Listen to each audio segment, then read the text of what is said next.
So I'm going to read a piece of an article that I wrote, and it's speaking about survival wiring in Black autistic people. Well, with my Black autistic experience.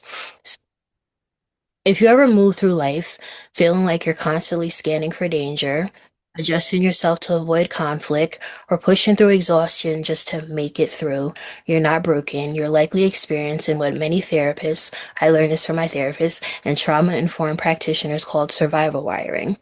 Survival wiring isn't a formal diagnosis. It's a way of understanding what happens when your body, brain, and nervous system have adapted over time to environments that feel unsafe, invalidating, or overwhelming.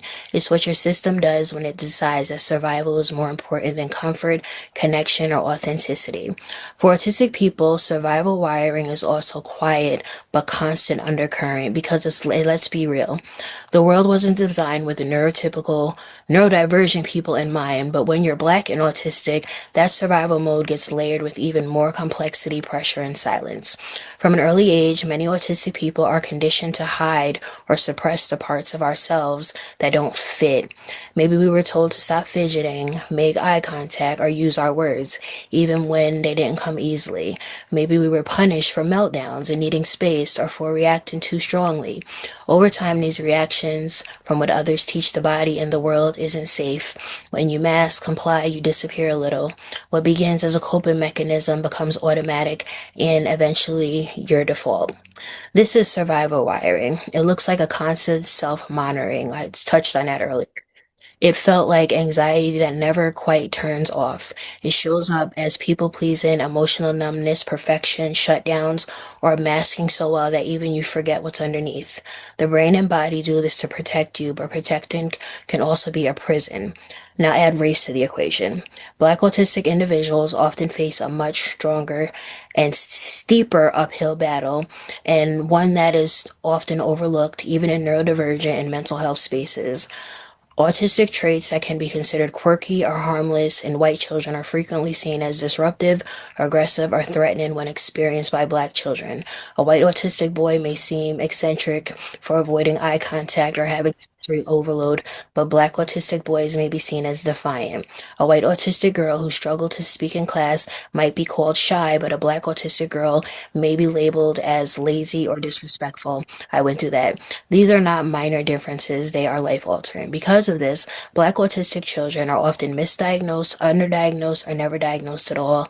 Instead of receiving support, they're disciplined. Instead of being heard, they're silenced. Many grow up knowing they're different, but never knowing why, and never understanding why. And that lack of recognition only deepens the need to survive, to blend in, to perform, to push down their trust, and just to be left alone. For many Black autistic people, survival becomes cultural, even generational. There's a deep, often unspoken code. Don't draw attention. Don't talk back. Don't let them see you struggle. You have to be twice as good to get half as far. These messages also come from places of protection passed down by parents and elders who had to survive racism themselves. But when the message meets autism, they can become unbearable. Imagine being neurologically wired to process the world differently and simultaneously being told that you're being defiant and you're far from the norm and it could be dangerous. It's an impossible bind. Don't act too autistic and don't act too Black. The pressure to survive becomes constant and the cost is invisibility. The truth is that survival wiring works until it doesn't. It keeps people safe in hostile environments, but it doesn't allow for rest, joy, or freedom. Over time, this chronic survival mode leads to burnout, depression, anxiety, emotional shutdown, and a profound loss of many Black autistic adults reaching a breaking point before they ever get a diagnosis, let alone support they need.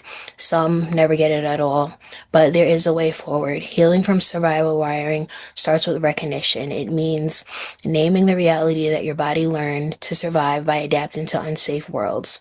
It means understanding that masking wasn't weakness, it was brilliance under pressure. And then slowly it means beginning to unlearn the idea that you have to hide to be safe. It means resting, unmasking, asking for help, and reconnecting with parts of yourself you had to silence. It means remembering that you are not here just to survive. If your Black autistic person can be carrying the weight of survival writing, know this: the way you move through the world is not a defect. It's the result of your nervous system doing a job under impossible circumstances. You were surviving, but now you deserve more than that. You deserve to thrive. You deserve to take up space, to be understood, to feel peace in your own body, and to be your full self unapologetically. You're not too much. You're simply made for survival.